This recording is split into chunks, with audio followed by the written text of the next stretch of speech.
An update on COVID vaccines for children would be discussed in this presentation.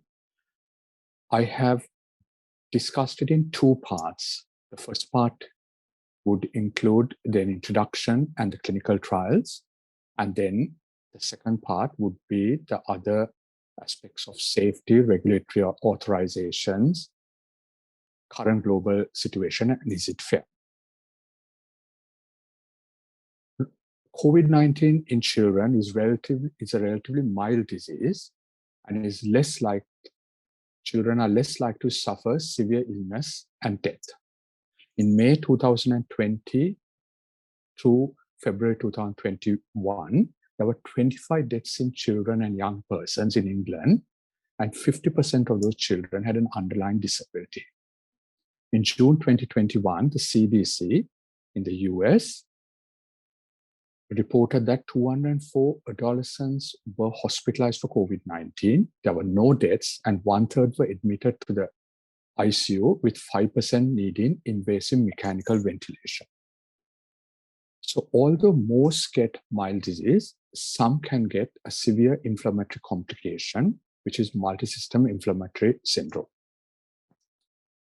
In addition, long COVID may occur in the young. This can lead to long-term social and health impacts. And an Office of National Statistics study showed that 13% of children between the age of 2 and 11 and 15% of those 12 to 16 have at least one symptom in the 5 weeks after even a mild infection. In addition, it can spread to others like adults and between them. And the adults can be in their families or outside their home. Older children spread the virus more easily than younger children. Higher transmission rates increases the chance of mutations rising, because every time it spreads from one person to another, there's a higher chance of a mutation rising. And the threshold for herd immunity is increased when the transmission is high. With regards to the more transmissible Delta variant, we know that vaccinations are increasingly important.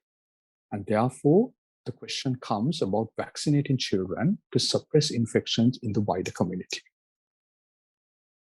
In recent weeks, it has been found that COVID-19 cases are higher in the younger age groups compared to the older age group.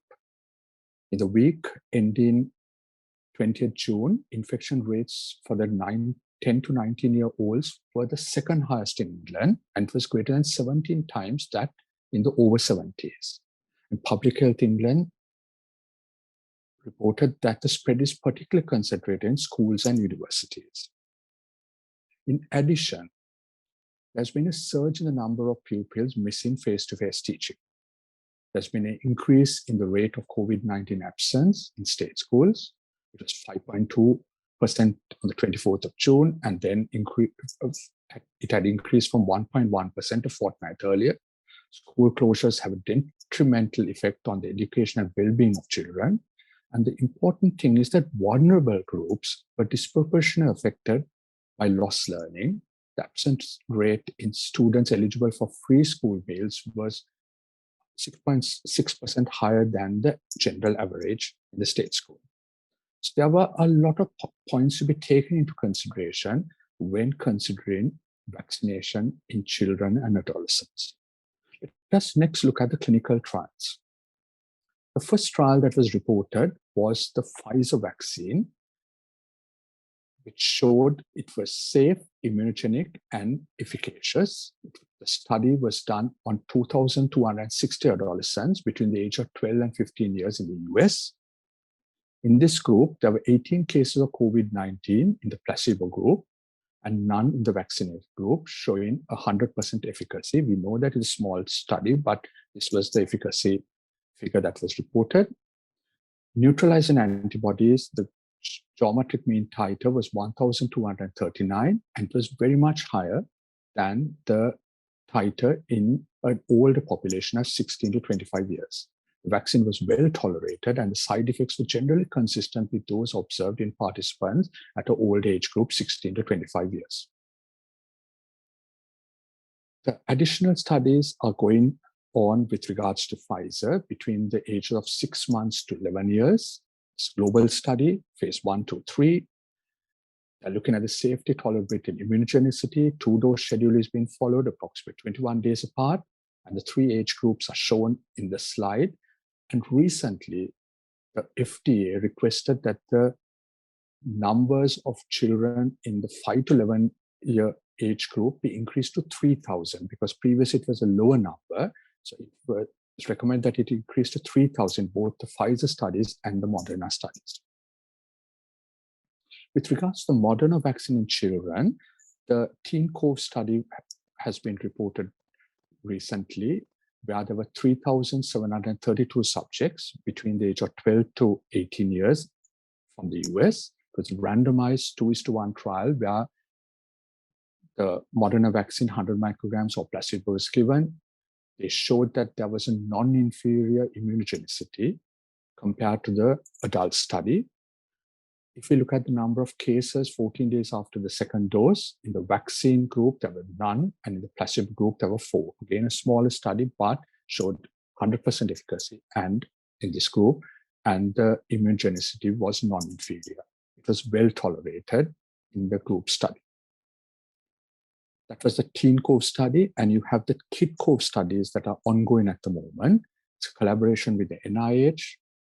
Again, the numbers are shown of the children to be included. NIH has requested that the one specific group, the numbers be increased. It's an age de-escalation study, that is the older children will be included first, and it's a dose escalation study where you start with lower doses and then increase the dose as it goes on. At present, they're still enrolling and expecting these results in September or October. What about the Cyanobac study? Again, a study has been reported in the Lancet very recently. It was a phase 1, phase 2 study, small numbers. Phase 1 was 72, phase 2 was 480.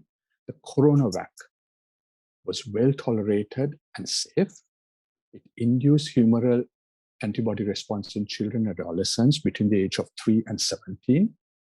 The neutralized antibody titers induced by the 3 microgram dose was higher than that induced by the 1.5 microgram dose. And therefore, the next phase of the study is continued with the 3 microgram dose. In addition, there was a recent press report from China indicating that the Sinopharm phase 1 and phase 2 studies have been completed in children between the age of 13 and 17 years. Between the age of 3 and 17 years, sorry. Initially, it was in the adolescents, and then they went into lower age groups. There was a good safety profile and no severe adverse effects. All participants generated antibodies after 2 doses, and no significant difference in the strength of the immune response was noted when compared to adults. Another study was started in the UAE very recently in June, which is an efficacy study on 900 children between the age of 3 and 17 years, and it's from different nationalities. So in summary, I've spoken to you about different introductory aspects about COVID-19 and its effects in children. And I've told you about the clinical trials with regards to the Pfizer, the Moderna, the Sinopharm, and the Cyanobac vaccine, and the results that have been reported so far, and the results that are expected. In the next presentation, I will talk to you about the safety and other aspects with regards to vaccination in children. Thank you very much.